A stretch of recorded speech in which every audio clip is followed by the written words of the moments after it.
Assalamualaikum warahmatullahi wabarakatuh.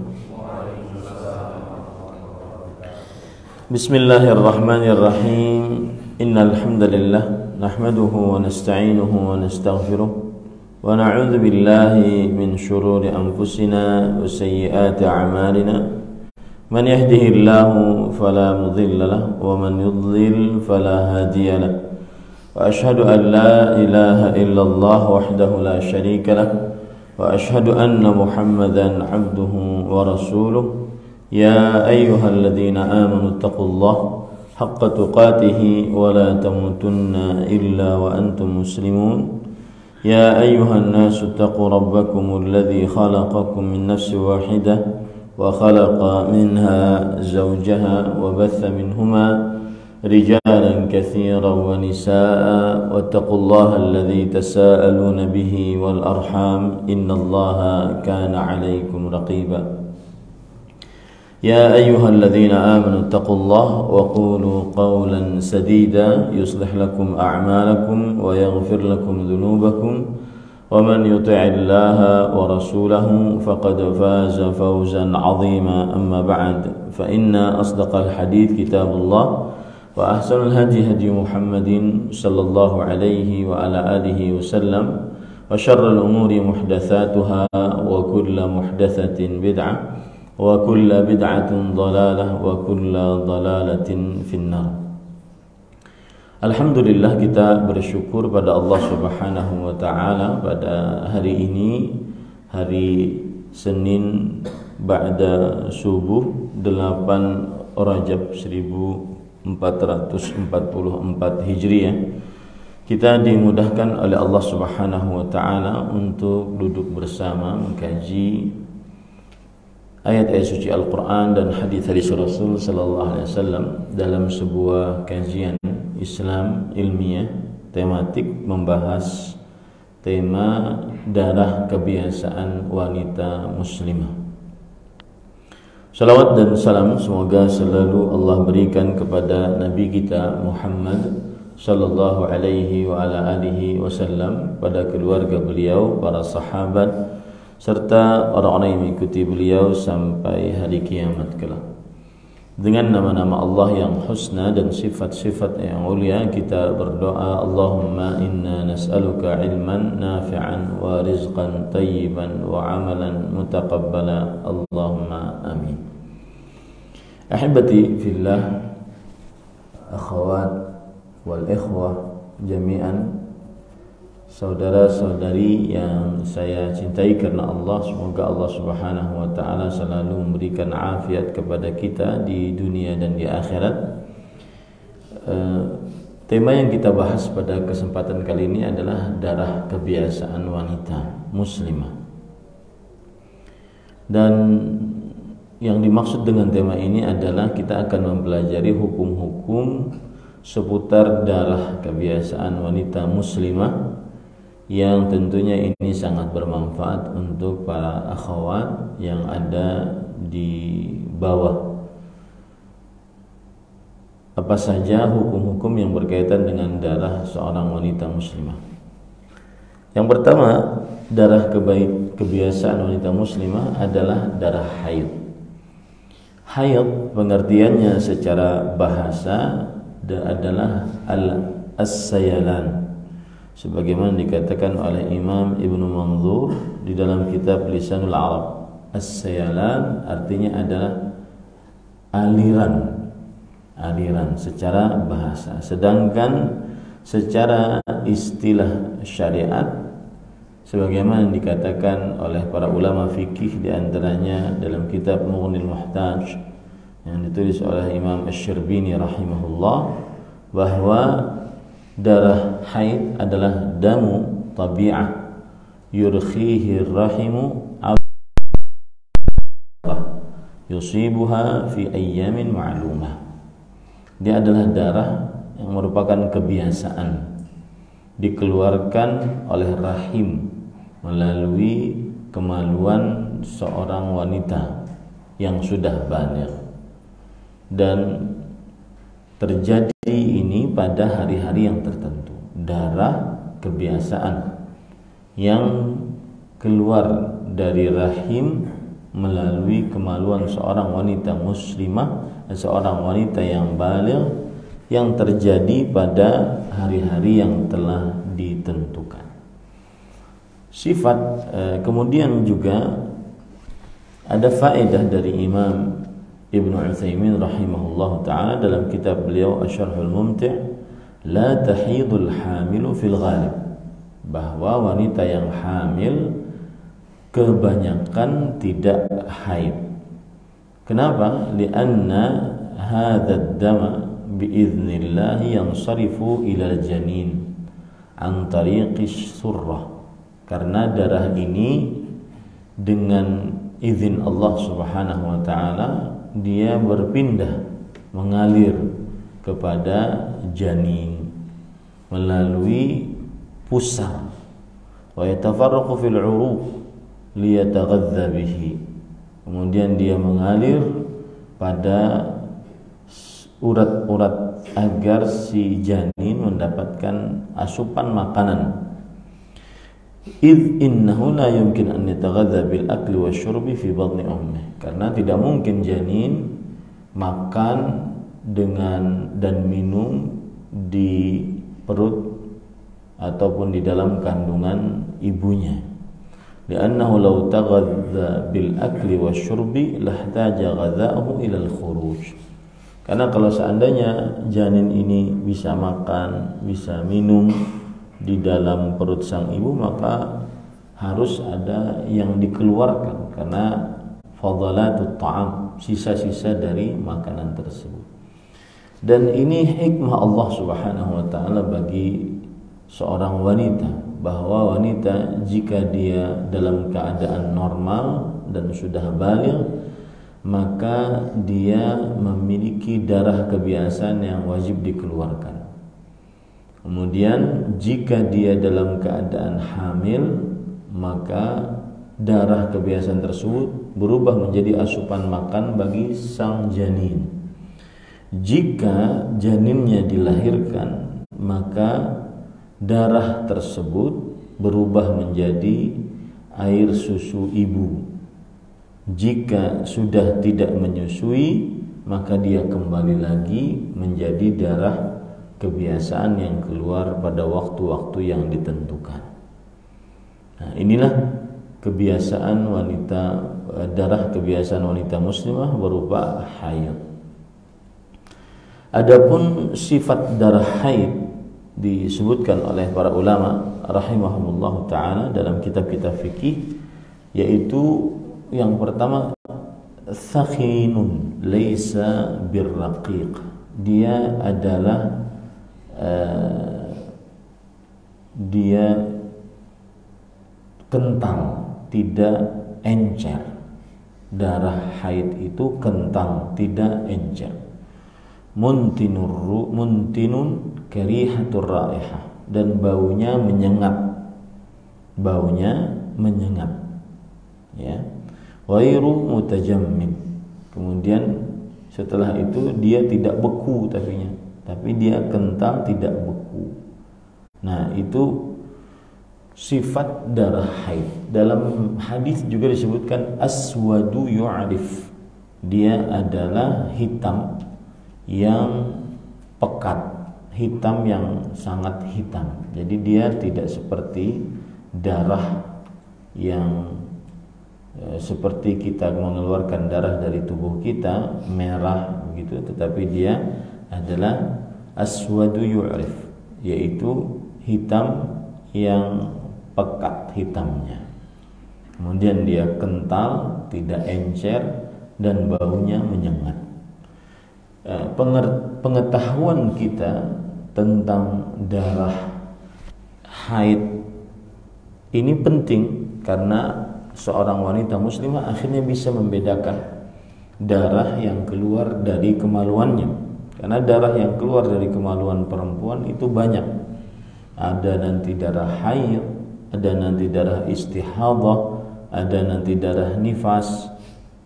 Ya, maka pengetahuan kita tentang sifat darah haid itu sangatlah penting. Jadi dia itu kental, tidak encer, kemudian baunya menyengat, kemudian tidak beku, kemudian hitam, tidak merah seperti darah pada umumnya.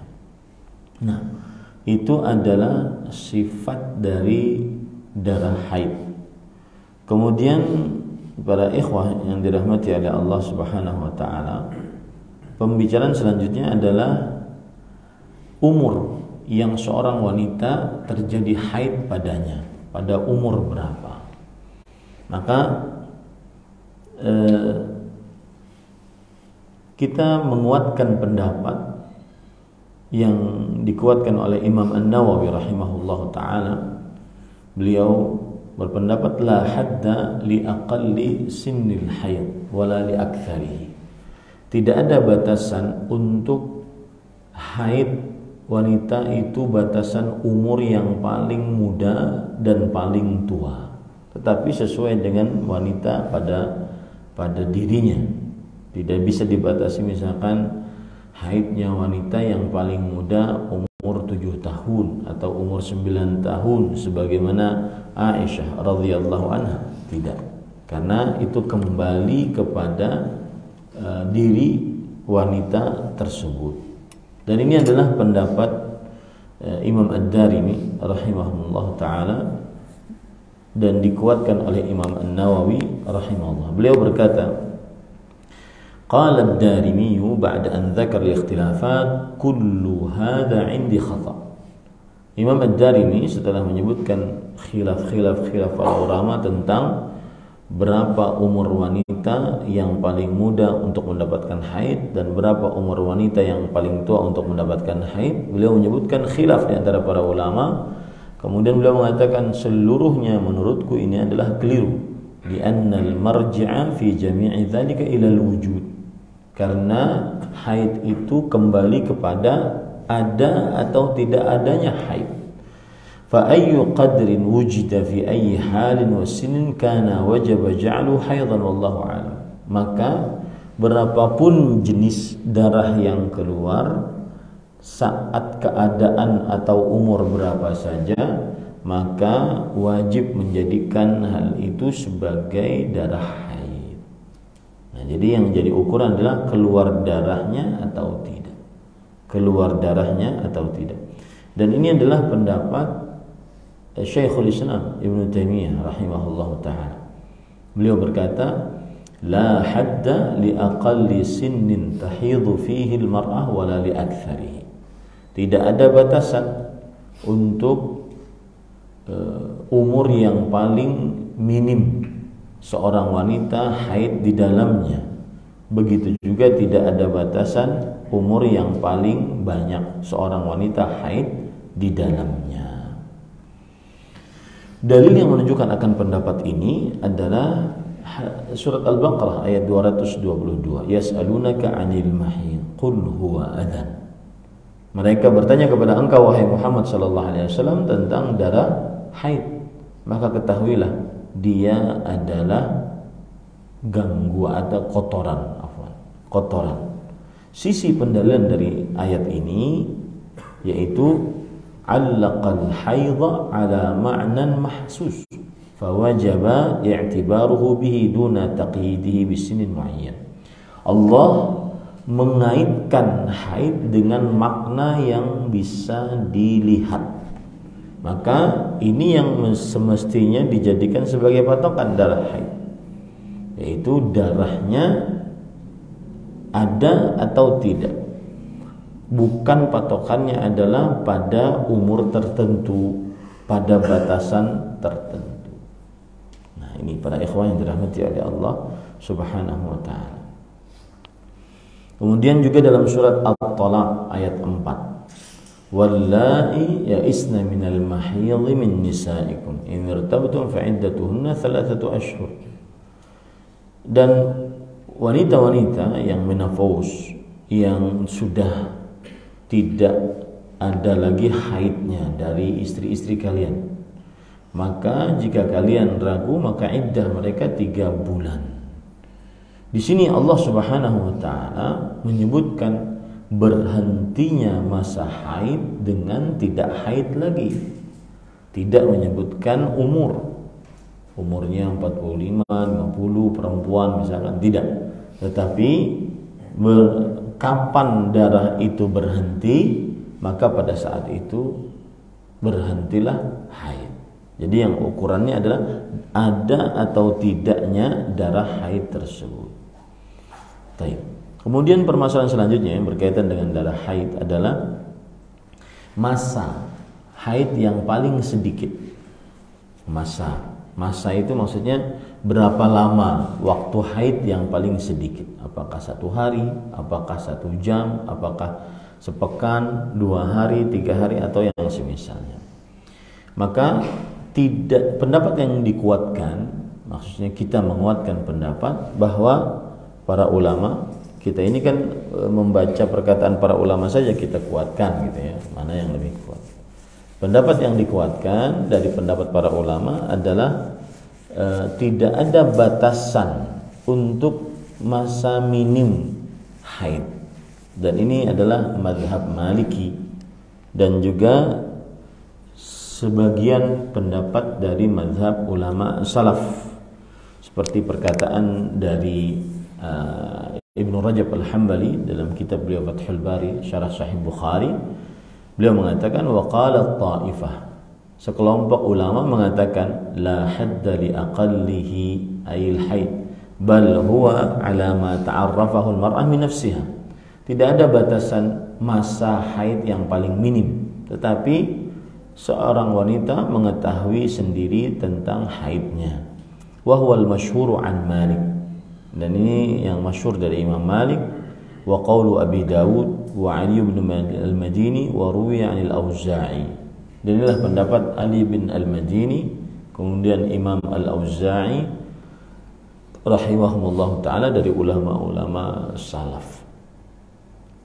Dan dalilnya sama tadi surah Al-Baqarah ayat 222 bahwa Allah tidak membatasi masa haid dengan batas tertentu.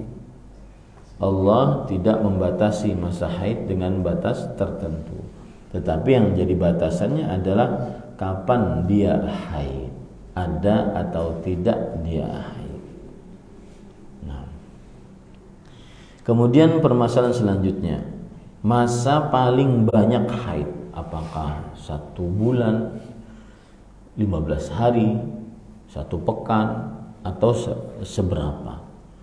Maka jawabannya sama, tidak ada batasan untuk masa paling banyak waktu haidnya perempuan. Dan ini pendapat Imam Malik, kemudian juga sebagian pendapat dari ulama salaf, kemudian juga pendapat Imam Ibnu Taimiyah rahimahullahu taala. Dalilnya surah Al-Baqarah ayat 222 tadi sama ya, bahwa Allah Subhanahu wa taala menjadikan ukuran suci itu ketika sudah tidak keluar darah haid.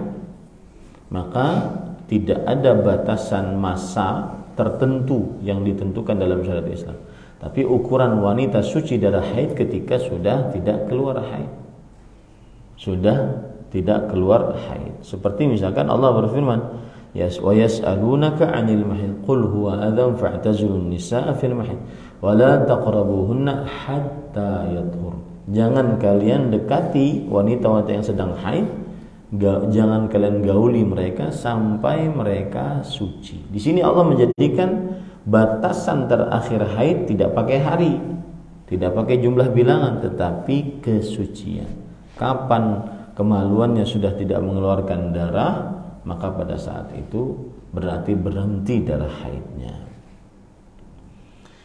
Nah, kemudian pada ikhwah yang dirahmati oleh Allah Subhanahu wa taala, di dalam hadis Rasul sallallahu alaihi wasallam bersabda kepada Aisyah saat haid. Beliau bersabda, "Intadhiri."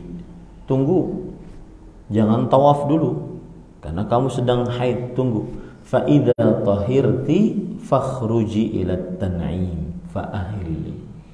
Jika engkau sudah suci, maka keluarlah ke Tan'im. Tan'im adalah tanah halal di kota Mekah. Lalu setelah itu berihramlah di sana, lalu setelah itu tawaf. Nah, ini menunjukkan batasan haid adalah saat suci, bukan dengan batasan jumlah bilangan hari atau jumlah waktu, tetapi batasan suci dari haid adalah saat suci, saat tidak ada keluar lagi darah haidnya. Nah, kemudian permasalahan selanjutnya adalah apakah wanita yang hamil bisa haid atau tidak? Terjadi ikhtilaf di antara para ulama rahimahumullah ta'ala. Ada yang mengatakan wanita hamil mungkin saja haid. Ini pendapat mazhab Maliki, Syafi'i, dan salah satu riwayat dari Imam Ahmad. Ya. Kenapa demikian? Karena darah yang keluar dari kemaluan ini disebutkan oleh syariat ada dua macam. Yang pertama haid dan yang kedua istihadah, dan tidak ada yang ketiga. Dan sedangkan darah yang keluar saat dia wanita tersebut hamil, maka bukan istihadah, ya, bukan istihadah. Maka mungkin saja wanita yang hamil itu haid, mungkin, tapi kebanyakannya tidak haid. Jadi, kalau seandainya istri kita sedang hamil, maka kebanyakan mereka tidak haid. Kenapa? Karena darah yang biasanya keluar berubah menjadi, dengan hikmah Allah dalam penciptaannya, berubah menjadi asupan makanan bagi si janin.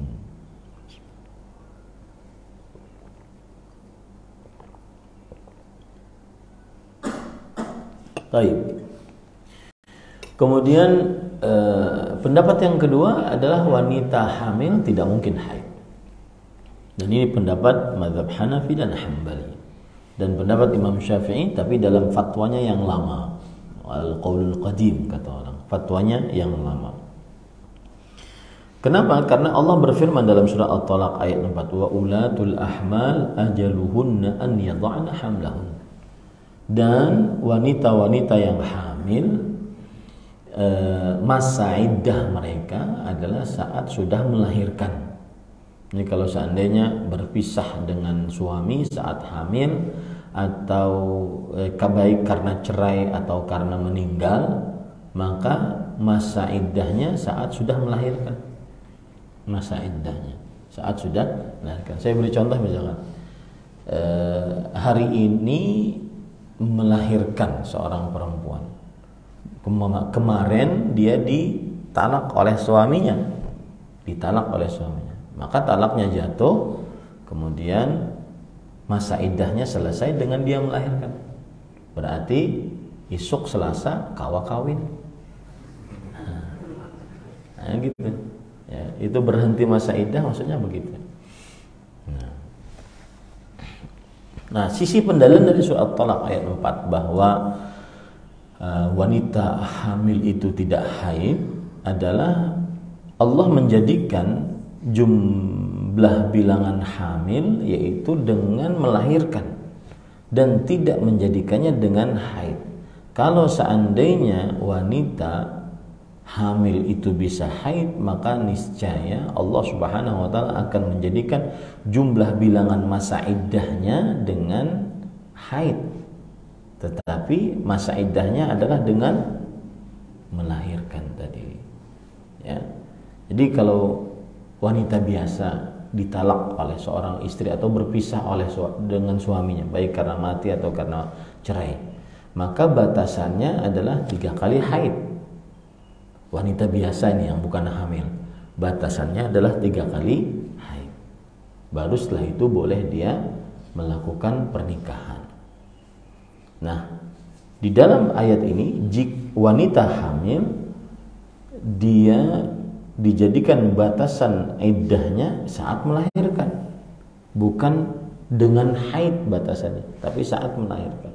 Menunjukkan bahwa wanita hamil tidak haid menurut pendapat yang kedua. Wallahu a'lam, khilaf di antara ulama bahwa apakah wanita hamil haid atau tidak. Nah, ini nanti bermanfaat untuk mengetahuinya, karena kadang-kadang istri kita hamil, kemudian ada darah yang keluar saat hamil. ini dia hukumi apa? Wallahu alam, saya lebih condong kepada pendapat yang pertama, bahwa wanita bisa saja haid, terutama jika darah itu keluar di saat kebiasaan haid sebelum hamil. Jadi gini, wanita itu ada kebiasaan haid sebelum hamil, misalkan dari tanggal 1 sampai tanggal 7. Dan saya berpesan kepada akhwat yang di bawah, ada akhwat di bawah ya. Nah, kepada akhwat yang di bawah, bahwa menghitung tanggalannya lebih akurat dengan tanggalan Hijriyah, lebih akurat daripada tanggalan Masehi.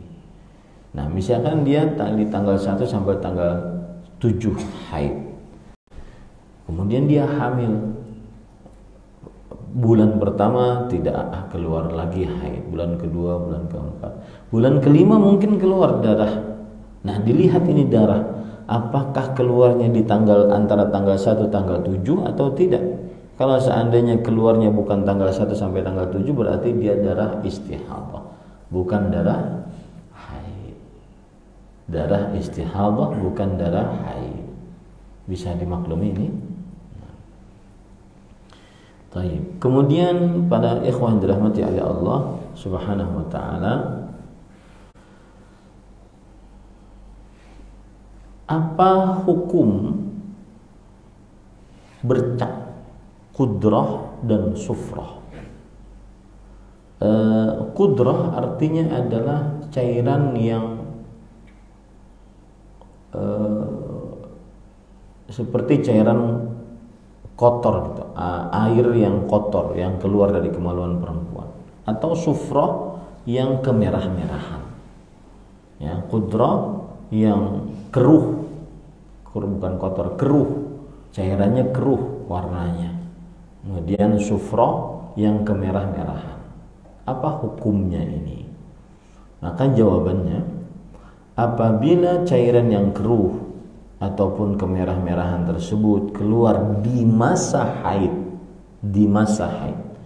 maka ini adalah haid dengan kesepakatan mazhab fikih yang 4, Hanafi, Maliki, Syafi'i dan Hambali. Bahkan dinukilkan ijma' atasnya, seperti misalkan dikatakan oleh Ibnu Rajab Al-Hambali rahimahullahu taala bahwa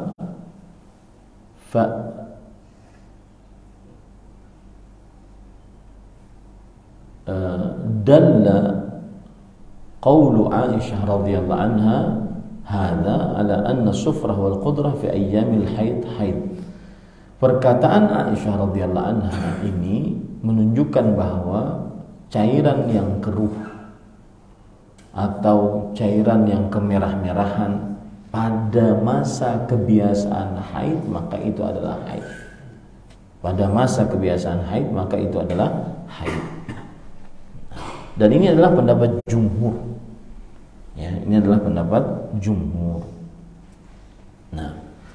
Nah, dalilnya Ummu Atiyah radhiyallahu anha, sahabat Rasulullah sallallahu alaihi wasallam. Disebutkan dalam riwayat Bukhari, beliau berkata, "Kunna, kami para wanita, la na'uddul qudrata was sufrata ba'da tuhri syai'a." Kita tidak menganggap al-qudrah, yaitu cairan yang keruh, was sufrah, cairan kemerah-merahan, setelah suci sama sekali. Jadi misalkan nih, tanggal 1 sampai tanggal 7 wanita haid, kemudian tanggal 7 itu dia suci, tidak keluar sama sekali, dimasukkan ke dalam kemaluannya kain, tidak ada bercak sama sekali, berarti dia suci. Lalu tanggal 8, 9, 10 keluar lagi, tapi keluarnya seperti air keruh atau seperti kemerah-merahan, maka ini tidak dianggap sebagai darah haid, itu dianggap sebagai darah istihadah. Dan darah istihadah, wanita yang terkena padanya seperti wanita suci lainnya. Bedanya adalah sebelum dia berwudu, dia basuh kemaluannya, lalu dia berwudu, lalu dia sholat. Nah, ini para ikhwah yang dirahmati oleh Allah SWT. Ingat itu ya, wanita-wanita muslimah, santriwati-santriwati, para ustazah yang ada di bawah, bahwa cairan keruh atau kemerah-merahan di dalam masa kebiasaan haid, maka itu adalah haid dengan kesepakatan mazhab fikih yang 4. Nah, kalau di luar kebiasaan masa haid, maka dia bukan haid. Kalau ada cairan bercak-bercak ya, atau flek-flek yang dia di luar masa kebiasaan haid, maka tidak dianggap darah haid. Oh, berarti penting kita mengetahui masa kebiasaan. Penting kita mengetahui masa kebiasaan.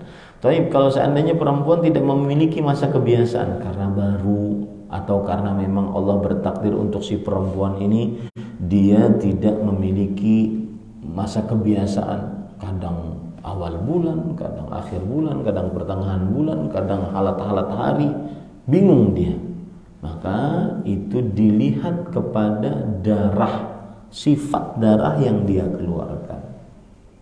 Sifat darah yang keluar. Kalau seandainya tadi dia kental, tidak encer, kemudian baunya menyengat, kemudian dia hitam, pekat, maka itu berarti darah haid. Tapi kalau sekedar dia sekedar dia cairan kotor, cairan keruh, cairan kemerah-merahan, maka itu bukan darah haid. Nah,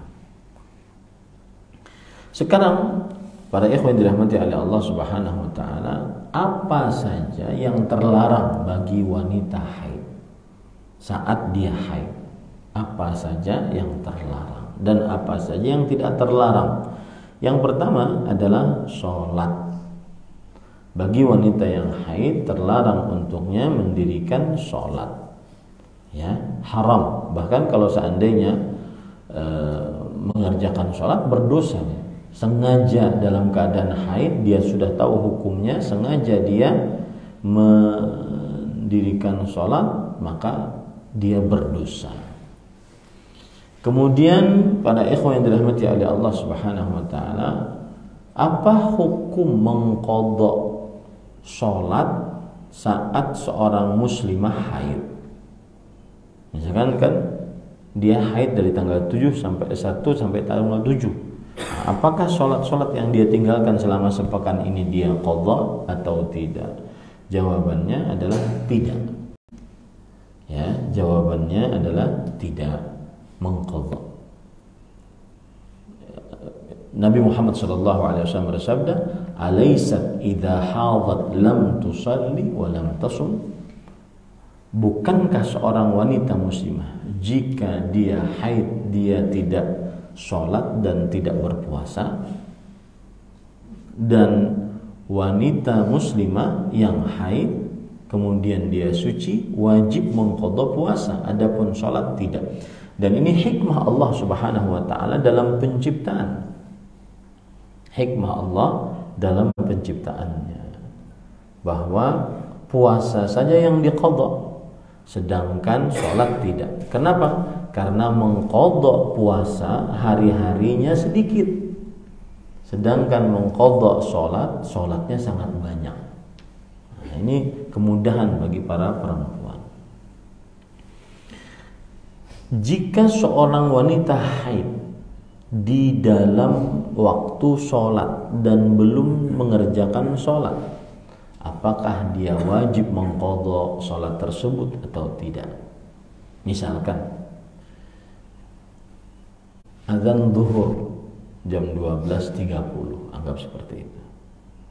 Kemudian wanita ini belum sholat sampai jam 1 belum sholat. Jam 1 mau sholat, berwudu, dia buang air kecil dulu, ternyata dia lihat darah. Berarti sudah masuk waktu sholat, datang haid dan dia belum sholat itu. Apakah nanti kalau suci dia qadha sholat yang tadi atau tidak? Paham permasalahannya? Maka jawabannya adalah tidak wajib qadha. Tidak wajib qadha. Kenapa? Karena dia sudah tidak diwajibkan untuk sholat. Ya, meskipun dia mungkin tidak langsung sholat, tetapi waktu zuhur masih panjang. Nah, maka pada saat itu dia meskipun belum sholat, maka tidak wajib baginya untuk sholat setelah nanti suci. Ya, tidak wajib baginya untuk sholat setelah nanti suci. Nah, sebaliknya, kalau dia suci sebelum keluar waktu, apakah dia wajib sholat yang sedang ada pada waktunya itu dan sholat sebelumnya? Saya beri contoh.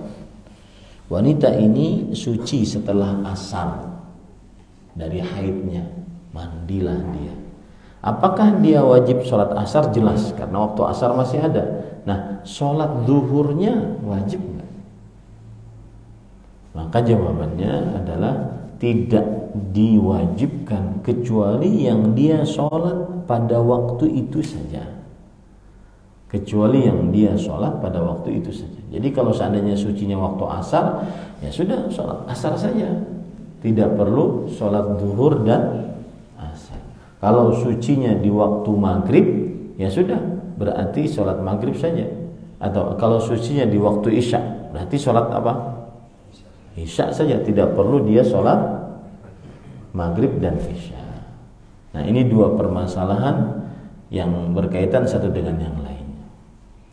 Jika dia haid di dalam waktu sholat dan dia belum sholat, apakah dia mengqadha sholat tersebut? Jawabannya tidak. Jawabannya adalah tidak.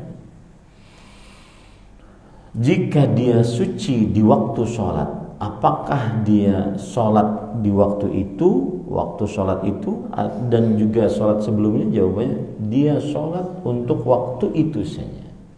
Dia sholat untuk waktu itu saja.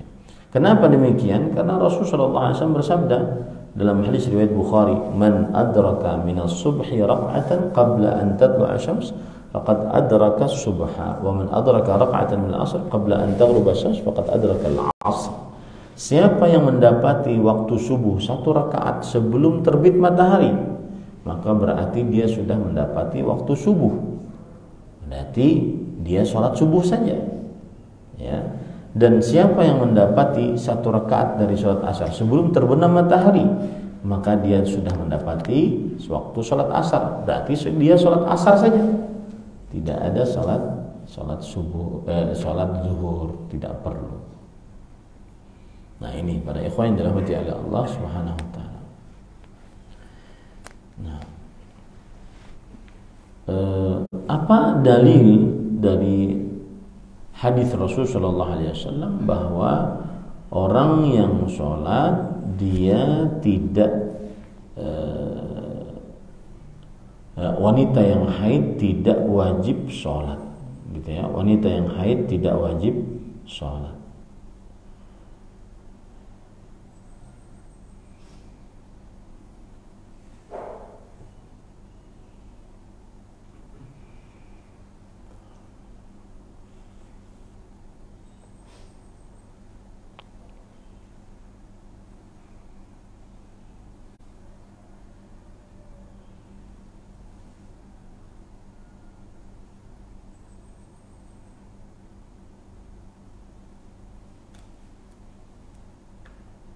Sebentar.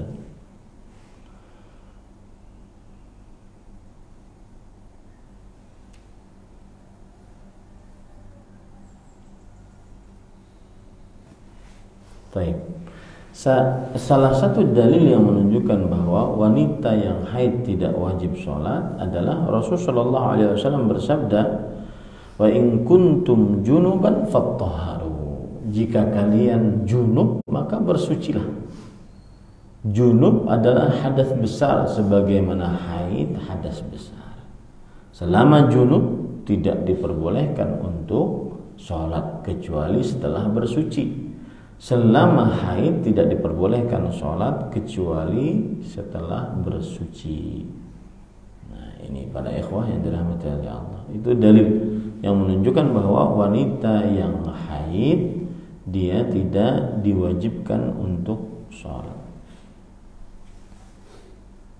Nah, permasalahan selanjutnya bagi wanita haid adalah puasa. Wanita haid diharamkan untuk berpuasa.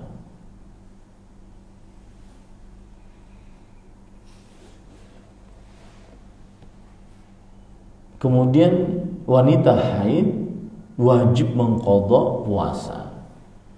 Wanita haid wajib mengqadha puasa di hari-hari yang dia sudah suci.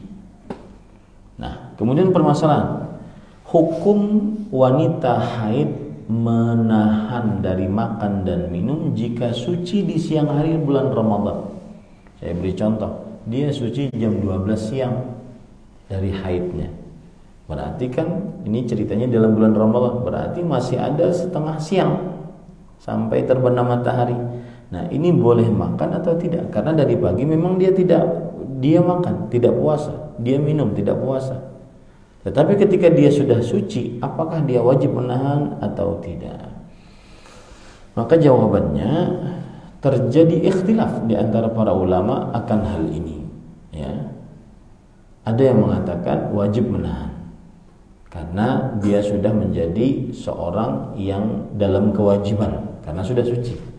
Ada yang mengatakan tidak wajib menahan karena dari awal hari memang dia tidak berpuasa meskipun dia di tengah hari sudah dalam keadaan suci. Wallahu a'lam, saya lebih condong kepada pendapat bahwa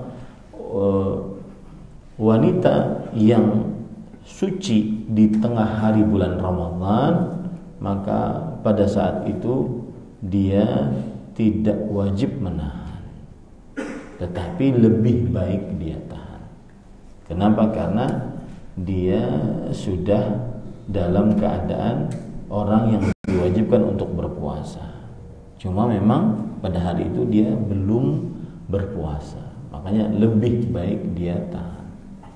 Lebih baik dia tahan.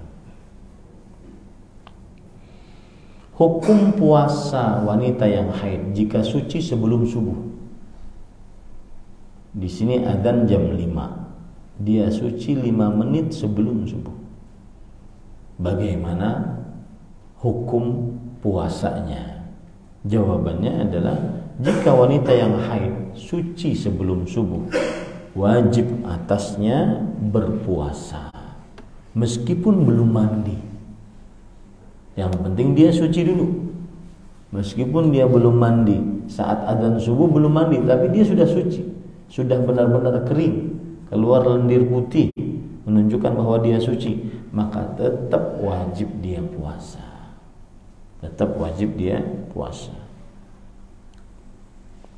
Nah, kemudian pada ikhwan yang dirahmati Allah, yang berkaitan dengan hukum wanita haid juga adalah membaca Al-Quran, memegang mushaf, berzikir kepada Allah. Bagaimana hukumnya?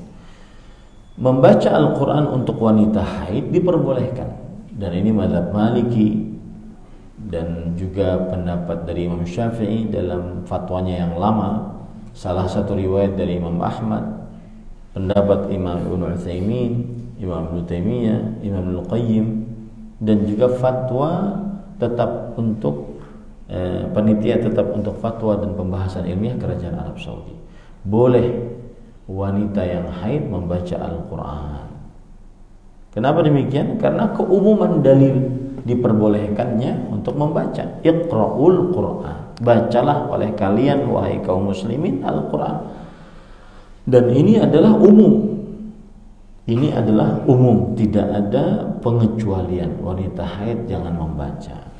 Ya. Nah, tetapi apakah membaca itu dengan memegang mushaf atau tidak? Maka jawabannya, hukum memegang mushaf bagi wanita haid adalah tidak diperbolehkan, diharamkan.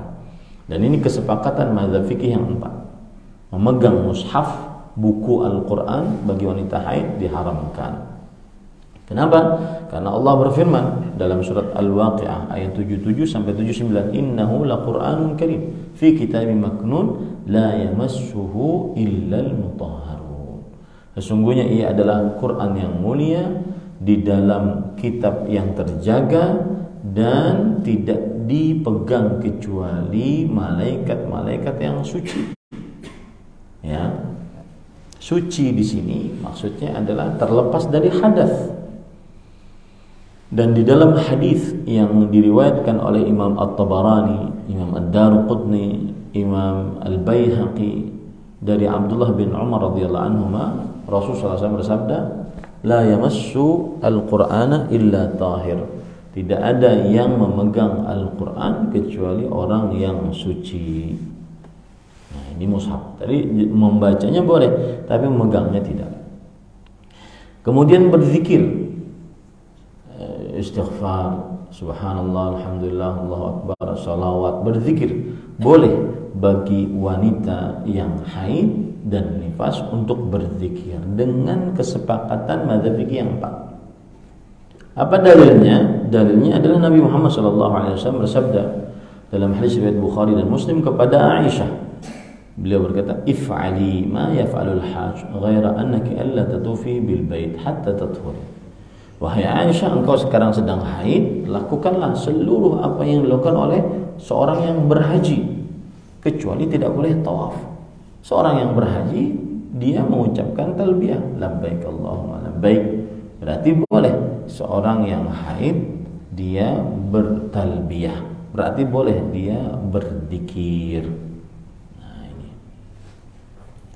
Dan Nabi Muhammad SAW bersabda dalam hadis Aisyah radhiyallahu anha bercerita dalam hadis riwayat Muslim, kana Rasulullah SAW yadhkurullah ala kulli ahyani.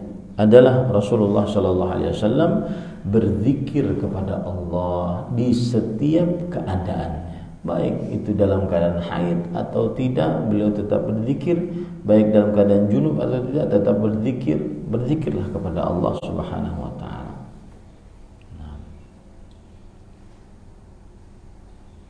Baik, permasalahan selanjutnya yang berkaitan dengan haid adalah yaitu hukum berdiam di masjid atau melewati jalan lewat di masjid. Ya. Jawabannya tidak diperbolehkan bagi wanita yang haid untuk berdiam di masjid dengan kesepakatan mazhab fikih yang 4. Berdiam di masjid. Ya. Kenapa demikian? Karena jumhur ini mengkiaskan dengan junub.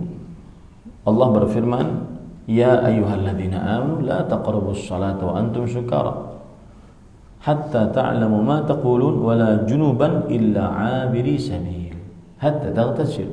Wahai orang-orang yang beriman, janganlah kalian mendekati salat, maksudnya masjid, sampai kalian dalam keadaan kalian mabuk, sampai kalian sadar apa yang kalian ucapkan. Dan juga jangan mendekati masjid dalam keadaan kalian junub, sampai kalian mandi. Sampai kalian apa? Mandi. Nah, junub menurut jumhur ini seperti wanita yang haid. Ya, karena dia semakna dengan junub. Haid semakna dengan junub, tapi sebenarnya tidak bisa dikiaskan antara junub dengan haid. Kenapa tidak bisa dikiaskan? Siapa yang tahu? Antara junub dengan haid.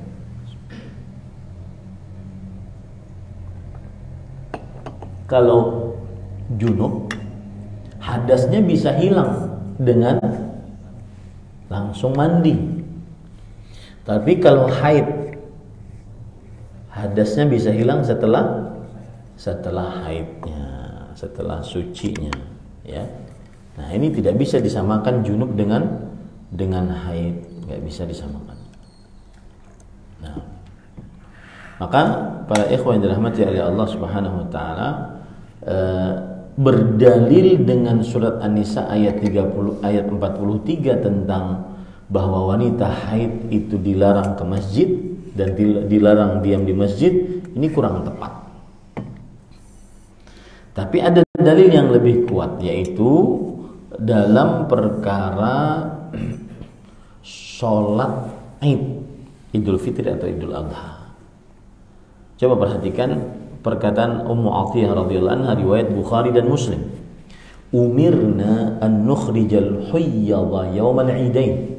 Kita diperintahkan, maksudnya Rasulullah SAW memerintahkan para sahabat untuk mengeluarkan wanita-wanita haid pada hari Idul Adha, Idul Fitri. Ikut ke lapangan untuk menyaksikan sholat. Wadawatil khudur, begitu juga wanita-wanita yang sudah balik, yang dipingit karena dilamar. Fayashhadna jama'atal muslimin wa da'watihim. Dan akhirnya mereka, wanita-wanita haid ini, bisa menyaksikan sholat berjamaahnya kaum muslimin, doa-doanya kaum muslimin. Ini menunjukkan agungnya hari raya Idul Adha, Idul Fitri bagi kaum muslimin.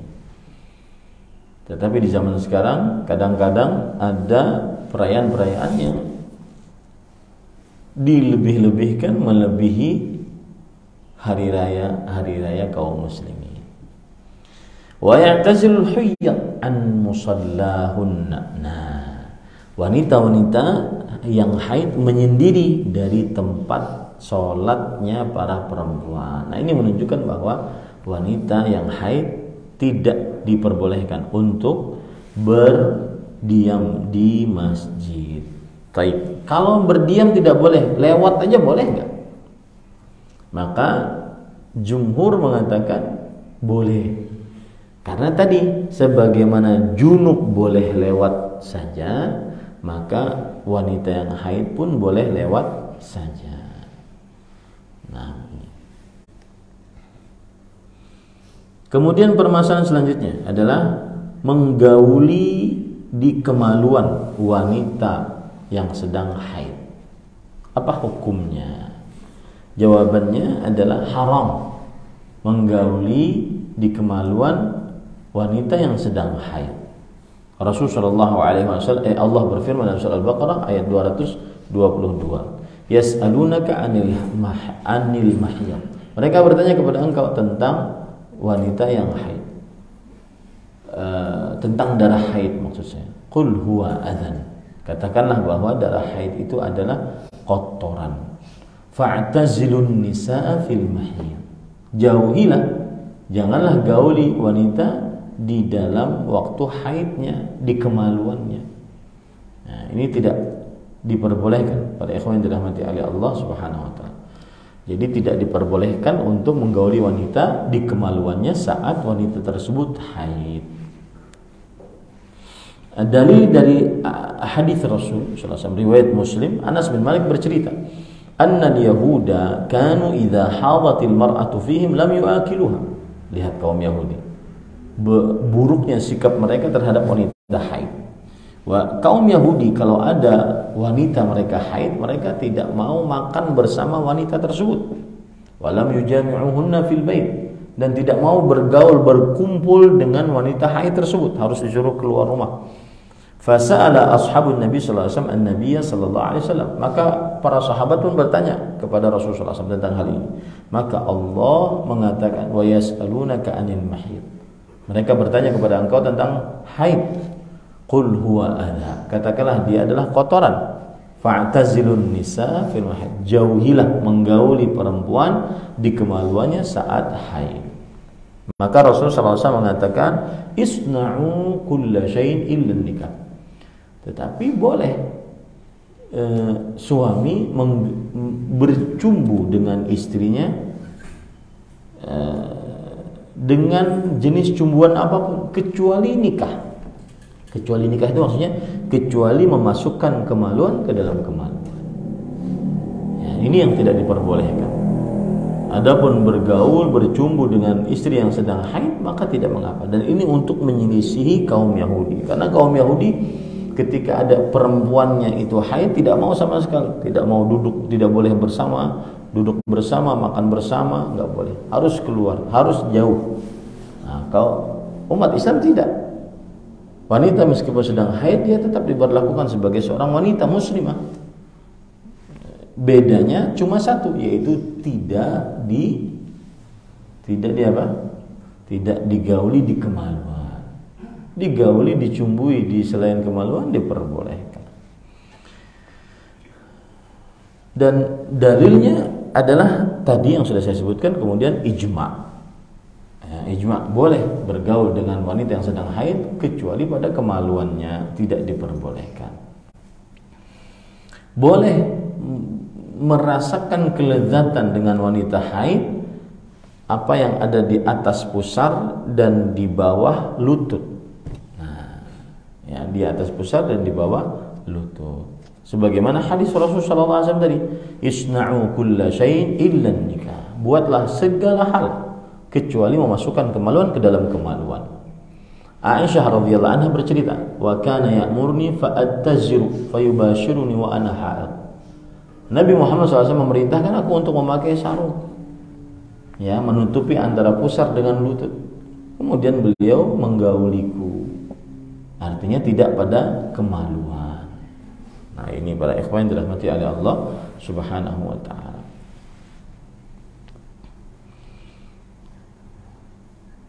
Baik. Ustaz, boleh enggak menggaul tadi? Kalau tadi kan di pusar di atas, kemudian lutut ke bawah. Boleh enggak menggaulinya di antara pusar dan lutut tapi tidak memasukkan kemaluan?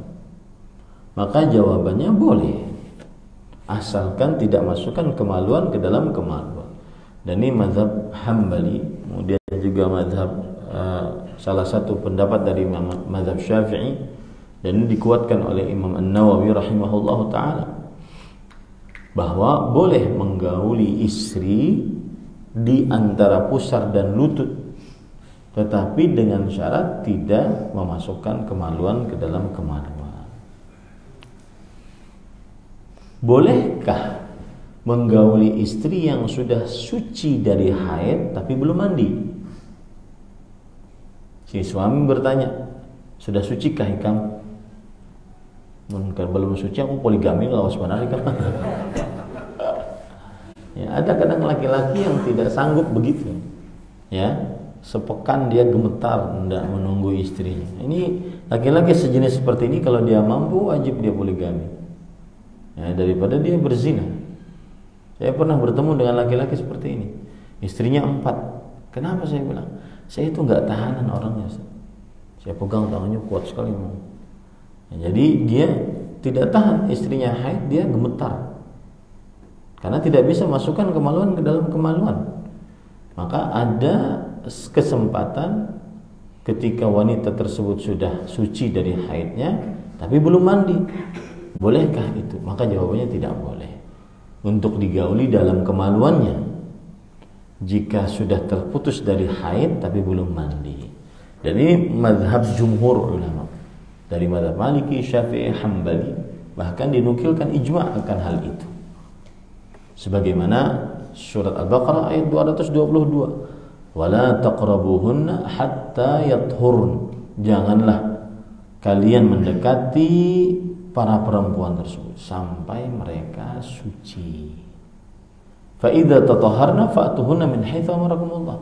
Dan jika mereka suci, maka gaulilah mereka. Nah, suci yang dimaksud di sini adalah sampai mereka mandi. Bukan hanya terputus dari darah haid, sampai mereka mandi.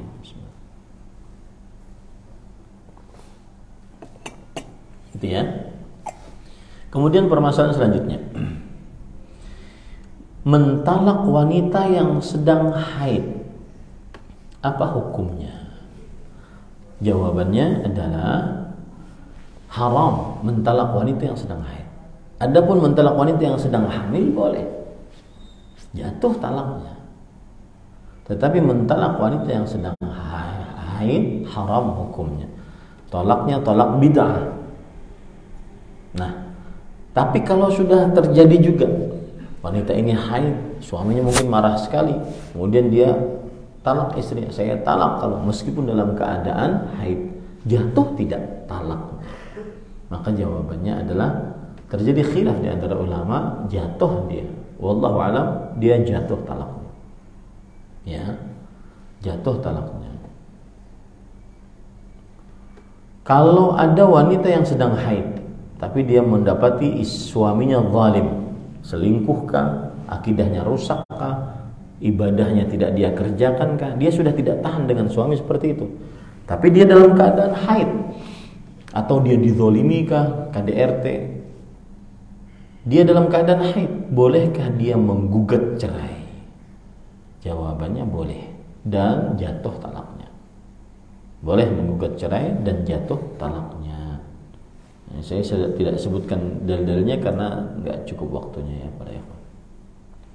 Kemudian terakhir para ikhwah adalah bolehkah wanita memakan atau mengkonsumsi obat penahan haid? Jawabannya adalah boleh perempuan mengkonsumsi obat penahan haid karena ada sebuah perkara yang dia berhajat padanya dan dia aman dari bahaya. Nah, otomatis yang mengabarkan bahwa dia aman dari bahaya atau tidak adalah ahli medis, para dokteran. Nah, boleh. Seperti misalkan sering kita dapati wanita tinggal satu lagi perbuatan hajinya, tawaf ifadah, ya, rukun haji itu tawaf ifadah. Setelah dia wukuf di Arafah, kemudian haid, tidak bisa tawaf karena dilarang tawaf wanita yang haid. Maka bagaimana ini? Kalau nunggu nggak sempat, dia kloternya pulang duluan.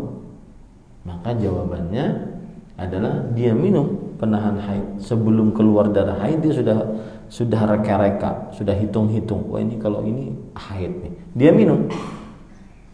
Akhirnya tertahan. Maka ini tidak mengapa. Karena untuk sebuah hajat keperluan dan dia aman dari bahaya.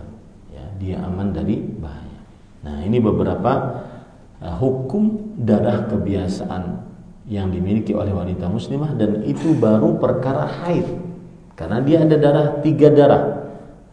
Haid, nifas, kemudian istihadah. Nah, urusan nifas para ikhwan yang dirahmati oleh Allah Subhanahu wa taala, ini hampir sama dengan darah haid. Dari masalah-masalah yang sudah kita sebutkan tadi hampir sama dengan darah haid. Ada beberapa perbedaan tapi tidak cukup waktunya. Ini yang bisa sampaikan. Mungkin di bawah ada pertanyaan atau tidak? Nah, sini biar saya bacanya. Atau antum bacakan, nggak apa-apa. Ketika istihadah, apakah setiap akan sholat dia harus mandi dulu atau cukup membasuh dan membersihkan? Kalau dia mandi fabiha wa ni'mah. Jadi pertanyaannya, kalau istihadah, apakah kalau mau sholat dia kalau mau sholat apakah dia mandi dulu atau cukup membasuh kemaluannya lalu dia berwudu? Maka jawabannya, kalau mandi fabiha wa ni'mah. Kalau mandi itu lebih baik. Tetapi kan berat juga bagi perempuan. 5 kali sehari mandi masuk angin tuh. Ya, kalau istihadah, apalagi istihadahnya banyak. Ya.